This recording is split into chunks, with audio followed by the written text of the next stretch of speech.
Russia invades Ukraine. Broken down for the street level folks. You know what I'm saying? Sidewalk folks. Now let's do this. Number one, Putin is a straight up tyrannical dictator slash gangster or slash gangsta if black and or are into hip hop or Hispanic. All right. Putin is basically what the majority of us would become if we had unchecked ultimate power and control. Don't kid yourself, folks. If any one of us, if I were to reach my hand through your speaker, Tap you on your head.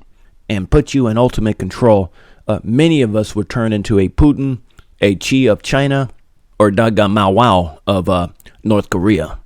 Mao Wow? Who? Boss, who is that? Never mind, small pint. You sit there, you listen. I'm the expert, not you. Now let me continue. Anyways, ladies and gentlemen, that's my sidekick, small pint there. They got a little bit of autism. They think they know everything. They don't. Anyways, folks, let me continue. Number two, Ukraine in relation to Russia is more like the bratty sister or sibling who smacks you in the head, of course, when parents aren't looking. And when you finally strike back and or get loud, it's you your parents catch acting up, not your bratty sibling who simply puts on an innocent face when the world is watching. Number three, Putin versus Hitler. A, unlike Hitler, Putin has nuclear weapons. Never forget that, folks. B, unlike Hitler, Putin is not so much concerned with racial purity. Rather, Putin just wants to rule over you, regardless of how pure or impure you think you are racially. Paying your doggone taxes to the state and obedience to Putin are what matter to Putin, more so than your race, your color, your orientation. As far as Putin is concerned, none of that matters as long as you acknowledge he is your master. Now let's continue.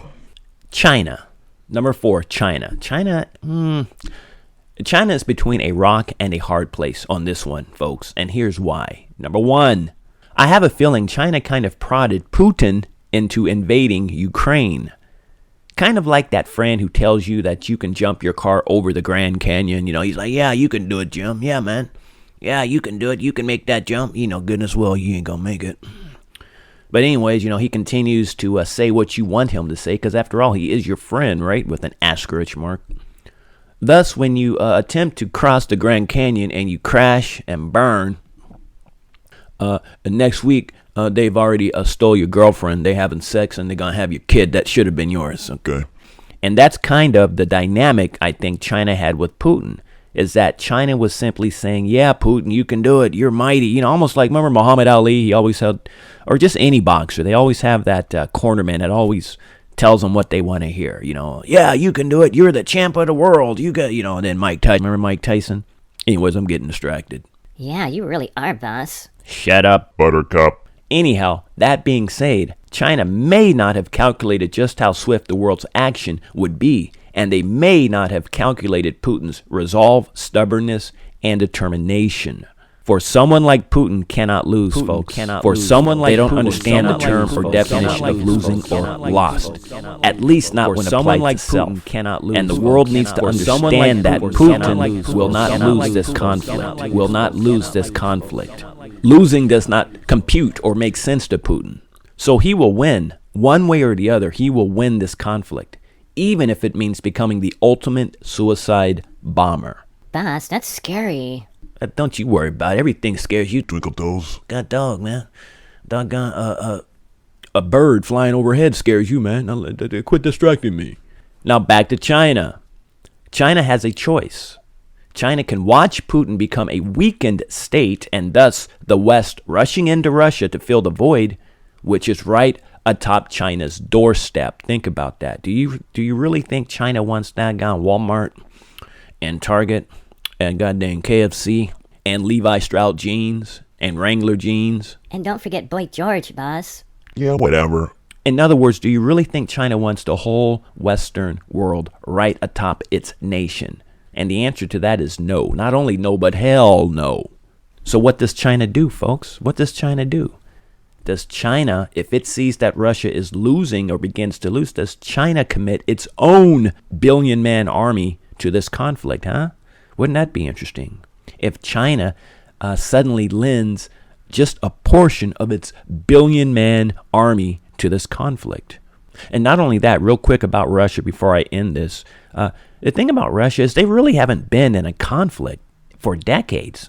Yeah, they got all kinds of, advanced weaponry and all that, but they have never really fought in a war like this, a beachfront war, and since Afghanistan, and that's been over 30 years ago, maybe 40 years ago, and before that, World War II.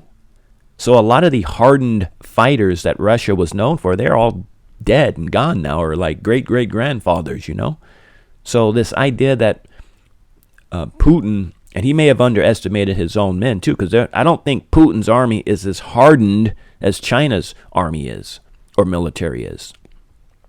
So what Putin basically did is he sent a bunch of Russian snowflakes out into the battlefield, and he expected them to, turn into hardened killers overnight. Are you kidding me? They on TikTok one night, the next night they're cutting someone's throat. Come on, folks. So I think Putin may have underestimated his own military. Now let me begin to close down this podcast here. Okay, what to look for over the next few weeks? A, more nations to take sides, just like with World War II. And I find it kind of interesting the way Putin and the leader of Belarus have an alliance with one another. It kind of eerily reminds me of the alliance Hitler formed with Mussolini at the beginning of World War II. And speaking of World War II, folks, there's a lot of commonalities here. Think about it. Like in World War II, there was a European-Asian alliance. So what I'm saying, folks, is could there be another European, Putin, Belarus, or Belarus, whatever, and then China? Could that be like the Euro-Asia alliance that we saw during World War II? Anyways, think about that, folks. But also, number C, cyber hacks. Guard your computers well. Number D, higher fuel prices. Everything is going to go up. Everything is going to skyrocket. All these sanctions we're putting on Russia, who do you think that's going to bite, man? It's going to bite us, the consumers in the West. And then E, expect a boatload of Ukrainian women seeking single American men, like the same ads the Russian women ran after the wall fell. Remember, like some of y'all who are old enough remember all them ads? Every time you picked up the newspaper, oh, Russian females seeking American men, okay. Whatever, man. And folks, in wrapping up this short episode of The Cage Show, this stuff is not complicated. I mean, in fact, in my opinion, street gangs, the cartel, drug runners would do a better job at dealing, or would have done a better job at negotiating and dealing with Putin than these Ivy League aristocrat types who have never even so much as been in a snowball fight in their whole entire lives. You know what I'm saying? Like that one TV show, Silver Spoons. Now we have a bunch of Silver Spoons, Ivy League types who suddenly find themselves in charge of powerful nations and powerful arsenals. But unfortunately, the rest of us have to suffer the consequences of their decisions. So all I can say, folks, is buckle up, man. Buckle up. Maybe you need to locate the nearest bomb shelter near you. You never know what's going to happen with Putin and China and Biden. Then you throw Biden into the mix. That dude, you never know what's going to come out his mouth. You know what I'm saying? But that being said, folks, thank you for tuning in to this edition of The Cage Show. And we try to keep it short, sweet, and simple. Bass, are you referring to me? Good googly moogly, folks. See what I'm saying? You see that saying? That's autism for you. No, small pint, I'm not dealing to you when I say short, sweet, and simple. Now get the heck out of here, man. Show's over. We are out, folks. Good googly moogly.